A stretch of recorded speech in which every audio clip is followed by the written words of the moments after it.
hacen para pagar los taxes y cuando quieres votar acá.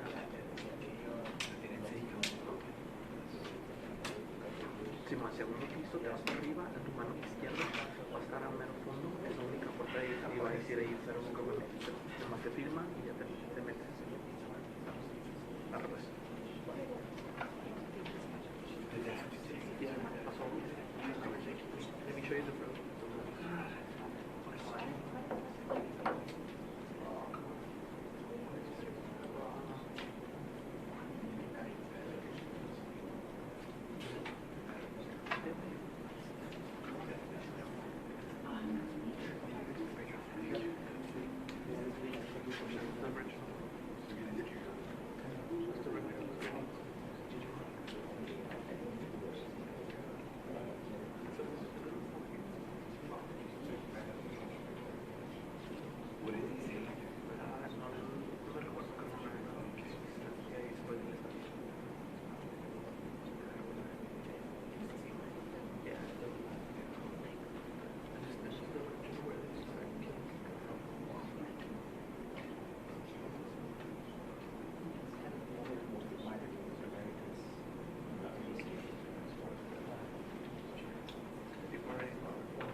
No, güey, segundo piso.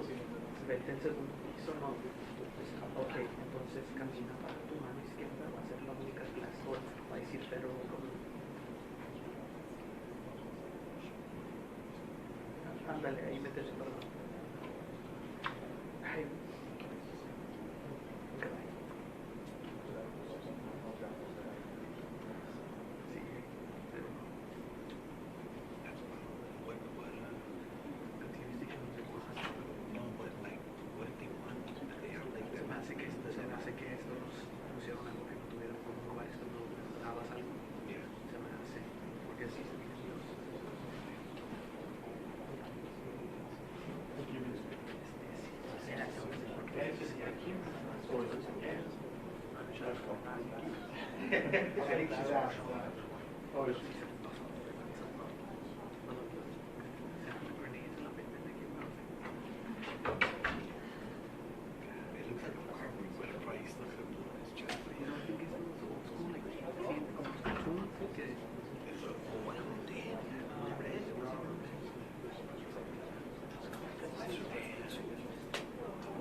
We're not ready yet, right?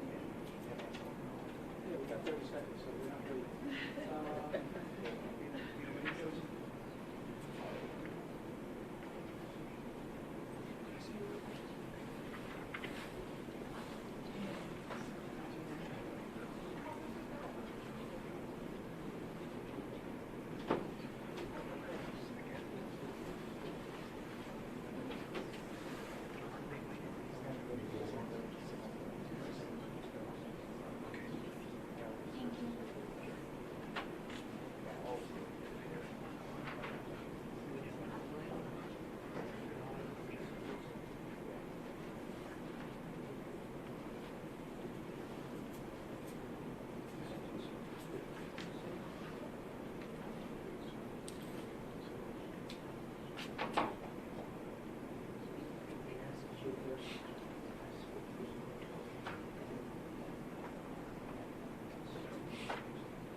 quieres yo lo hago.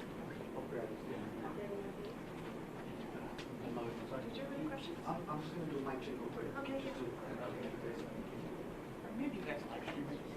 Yes. Yeah, les va mic check, ¿eh? Thank you. Mic check, 1, 2, 3, 1, 2, 3, 1, 2, 3. ¿Todo bien?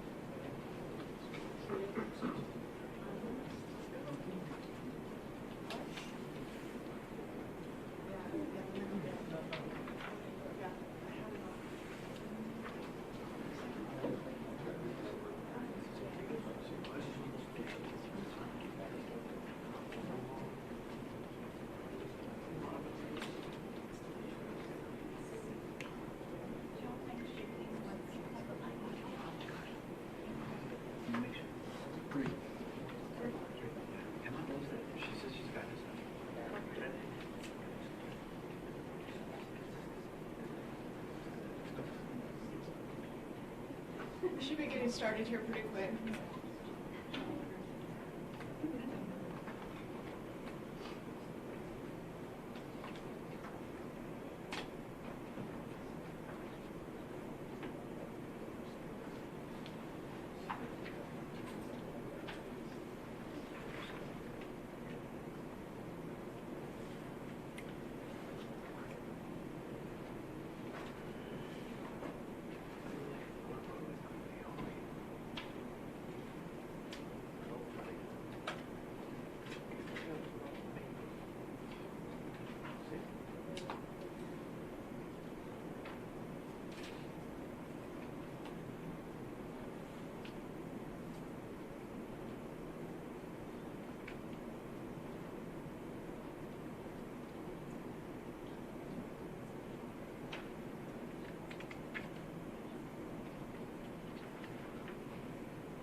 Ladies and gentlemen, thank you very much. My name is Gerald Byers, District Attorney of the 3rd Judicial District in the state of New Mexico, Dona County.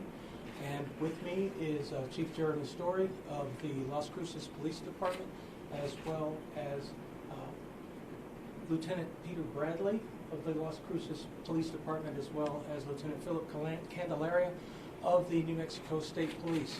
They are here representing the officer-involved shooting task force. And one of the things that I wanted to tell you about is this is about the incident that happened on October 3rd, 2023 in Burley Court in Las Cruces, New Mexico, where then Officer Felipe Hernandez shot and killed Ms. Teresa Gomez. Officer Hernandez was on bike patrol. It was about 4 o'clock in the morning, and he encountered Ms. Gomez as well as a gentleman named Jesus Garcia. This case has secured a lot of attention statewide and nationwide, and it has garnered a lot of outrage, and what we are here to do is to tell you the following. Felipe Hernandez was arrested, or turned himself in rather, on charge of second-degree murder with a firearm enhancement at about 11 o'clock this morning.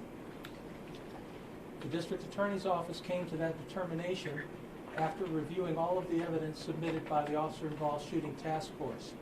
The task force is a body of trained professionals, detectives all, from the Las Cruces Police Department, the Dona County Sheriff's Department, New Mexico State Police, and the New Mexico State University Police. They all gathered together in order to do a proper investigation, secure evidence, forensic evidence, witnesses, witness statements, and be able to present a case to the district attorney's office. There's a little bit of information that I wanted to share with you concerning officer-involved shootings in the state of New Mexico. First, there is no standardized procedure. There's nothing in statute that says how it should be done. Some areas, some districts have an officer-involved shooting task force. Others do not. This jurisdiction does. It is superintended by a memorandum of understanding that was initiated between the various agencies in 2009. We have been operating under that rubric since then, and I can tell you that for the last 10 years, this is the first case that has occurred wherein there has been a determination to charge the officer for discharge of a firearm whenever he was encountering a civilian. So let's go through a little bit of how we got there. As many people have seen the evidence in the video, and you will have opportunity to have access to the charging documents at a later time. What we can tell you is that from the very beginning of Mr. Hernandez's interactions with Ms. Gomez, his ability to manage protocol was non-existent. His interactions with her, just on a human level, was exceptionally subpar and certainly did not meet the standards that LCPD demands of its officers whenever they are encountering civilians in the field. Additionally, we looked at the evidence to determine whether or not there was justification for the discharge of his firearm. Justification requires that the deadly force must be used necessarily in order to either secure someone who is a felon who is fleeing or something of that nature.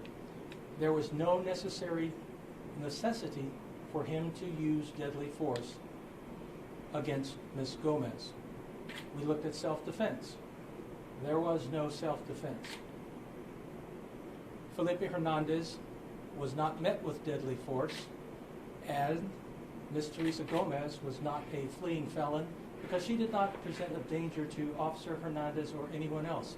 As a matter of fact, after the vehicle had traveled in a rearward direction for approximately 9 feet, Felipe Hernandez was not in the zone of danger such that he could be harmed by the vehicle driven by Ms. Gomez. Not at all. It was also determined that there was approximately 5 feet of distance between the firearm and Ms. Gomez at the time the firearm was discharged. It was also determined that there was sufficient time for Felipe Hernandez to make a decision not to shoot. He failed to do so. There's also no sufficient provocation that would cause this situation to devolve from a second-degree homicide, second-degree murder, to a voluntary manslaughter. Accordingly, we are going to proceed on second-degree murder charges against Felipe Hernandez. And with that, we will ask if you have any additional questions, and I'll be happy to field them, but the questions, for the sake of brevity, I would hope that would be limited. So Yes, sir. Are you going to pursue pretrial detention? Pretrial detention, thank you for bringing that up. In this situation, as you know, pretrial detention requires a determination by the court. It's not our decision. It is a determination by the court whether or not the offender is considered a danger to the community or a flight risk. Felipe Hernandez is a former police officer. There's no reason that we have to believe that he is a danger to the community per se. There is also no articulable facts that we can bring forward to bring to a judge to cause the judge to believe and make a ruling by the clear and convincing evidence that he would be a danger to the community. Additionally, he has retained the services of a local attorney, and he's been in contact with that attorney. We have no reason to believe that he would be a flight risk. Based upon all of that, I've decided that there will not be a pretrial detention motion filed. I will add this asterisk. To me, that does not mean or diminish in any way, shape, or form the strength of our case. Next question. Yes, ma'am. Will there be, or to your knowledge, will there be or has there been any changes in the hiring process or the training of officers because of this incident? What I can tell you is that it's my understanding that law enforcement across the board has had difficulty hiring and retaining officers. Now, as far as the procedures are concerned, Officer Hernandez is clearly outside the bounds of established procedures. And the fact that he is a member of law enforcement should be the only thing that is looked at. Right now, I can tell you that it is quite possible that there may be additional litigation on the civil side that involves the city of Las Cruces. And so it would not be prudent for me to answer your question at this time. Yes, another question? Yes, sir. In previous similar instances, you've elected to defer this decision to the Attorney General's office. Yes. Can you kind of talk about why that was not the case this time? I certainly will. There are, in New Mexico statutes, there is a section that deals with the authority of the Attorney General. There's also a section that deals with the authority of district attorneys. And if I'm not mistaken, the Attorney General section is 8-5-3 and district attorneys is 36-1-16. Don't quote me on that. Just going off the top of my head, there's a lot of statutes out there. But it breaks down like this. If the Attorney General of the state of New Mexico has authority to prosecute a case, if it's been determined that either the district attorney decides not to prosecute a case or for whatever reason is not doing that, right? And in this case, so essentially the primacy of who prosecutes the matter, that rests with the local district attorney. Always has, and unless they change the statute, it always will. In this situation, you mentioned that other cases have been referred to the district attorney, to the Attorney General's office. Yes, there are some reasons for that, and I'll be very candid with you. At the time those cases, like for example, Amelia Baca, the case involving Officer Jared Cosper, and I believe that there was the case involving Officer Brad Lunsford. At the time of the Amelia Baca case, our office was down 50% on our attorneys. We did not have sufficient staff to be able to address that matter. And the same situation existed with regard to the case involving Officer Lunsford. The Attorney General reached out and offered his good offices to be able to take those cases and do so. At the time this incident occurred, our office staff was more fully staffed, we had better resources, and we chose to retain this case in this office, and this case will be prosecuted by this office. And yes, other question? Yes, ma'am. In regards to the memorandum of understanding you mentioned, is that between the district attorney's office and local law enforcement, or what parties are? Thank you very much for asking that. The memorandum of understanding is between the different law enforcement agencies that I mentioned, and it essentially explains what the areas of responsibility are and things of that nature. And within the body of that, it explains that the purpose of that is to gather this information and then provide it to the district attorney so that a decision of to charge or not to charge may be made. And that is the structure that has been followed. So is the district attorney involved in that? Yes. Do I sign off on it? Yes. But as far as being involved in the inner workings of the investigation, we are completely hands-off. We leave that to the lead agency. They do the professional investigation. Once they have completed that, they turn the whole ball of wax over to the district attorney, who makes a legal decision. So that what we don't have is an agency or the task force making the decision to charge. That's left up to me. Other questions? Yes, sir. I'm not sure if this was mentioned already, but is this officer still with the department, or has he been administrative leave or been fired? Considering the fact that you're asking a question about an employment matter, I have to defer answering that right now. I'm sorry, but it wouldn't be appropriate for me to address that. I can tell you that as far as the continuing process, the officer, Mr. Hernandez, he will be afforded all of the rights of due process if anybody accused of a crime in the state of New Mexico. And if there is something that is associated with his employment, then that's a matter that by law I need to refrain from commenting on. Other questions? The name of his attorney? The name of his attorney? I believe that he is represented by Jess Lilly.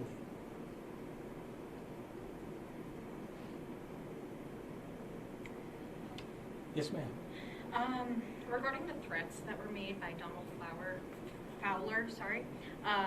he alluded that his message was in response to police brutality. Why is it important to reprimand these threats, given what we're learning today? Why is it important to reprimand Fowler's threats, given what we're learning today and what he's calling police brutality?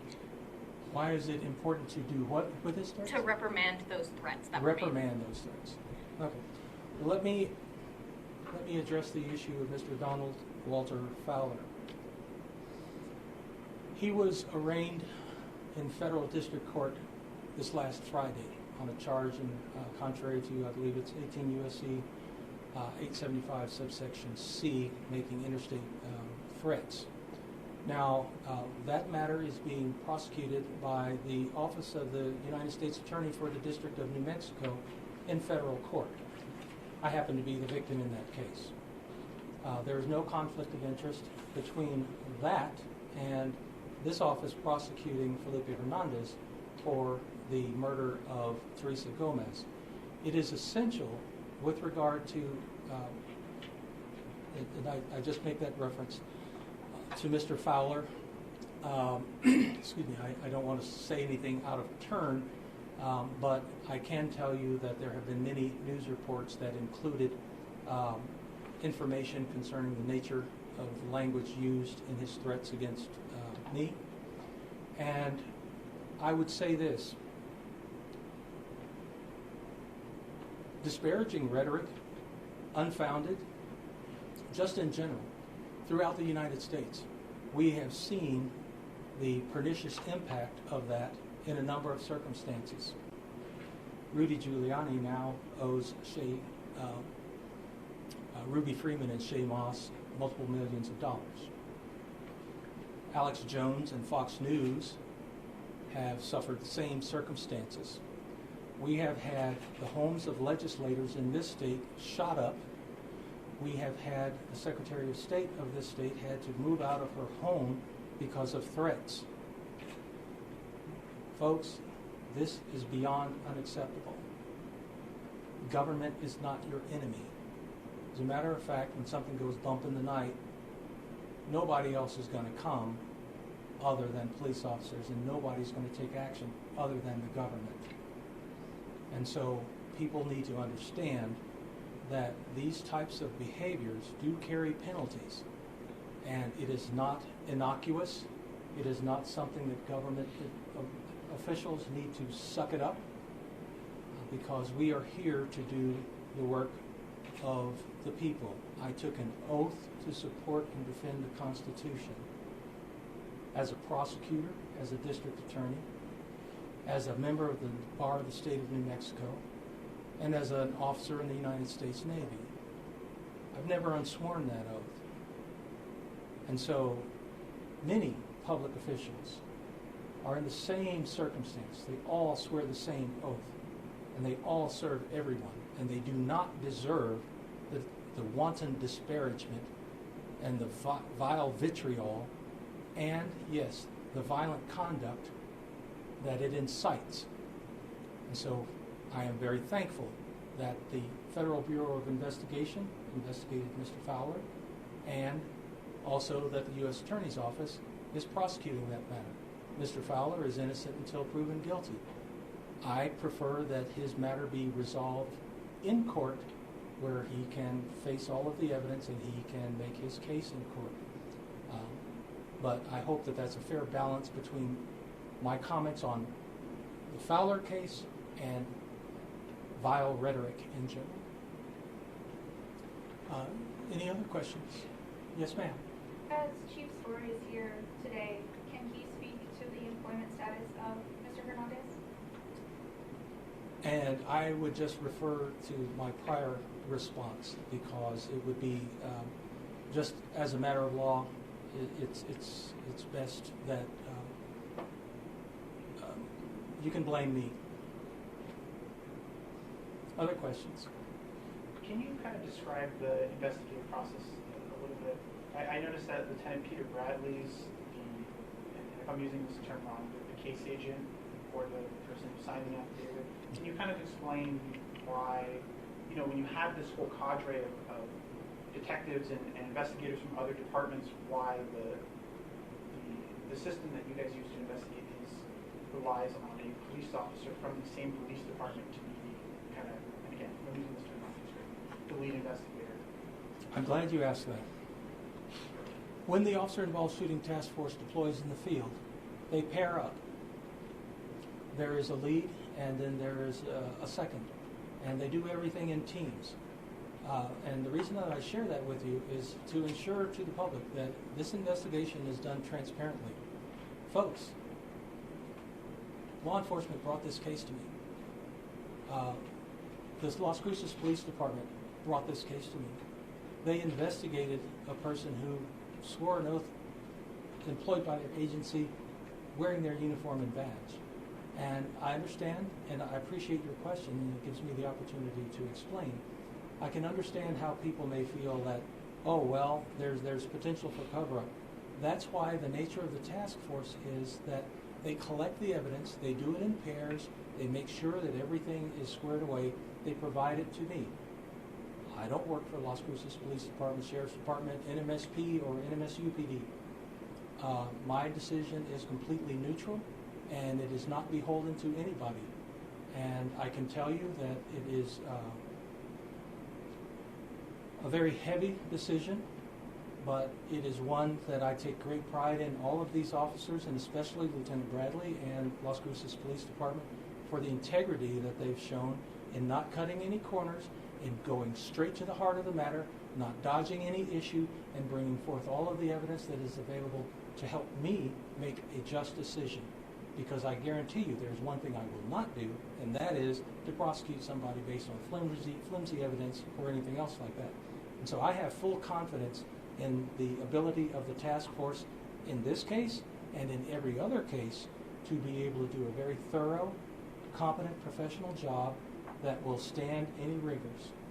Because one of the things that we do is a firm assessment of all of the factors that go into the investigation and the decision to charge or not charge after each case is presented to us. I hope that answers it. Any other questions? Okay. Well, with that, thank you very much. I appreciate your attentiveness, and we'll keep you informed.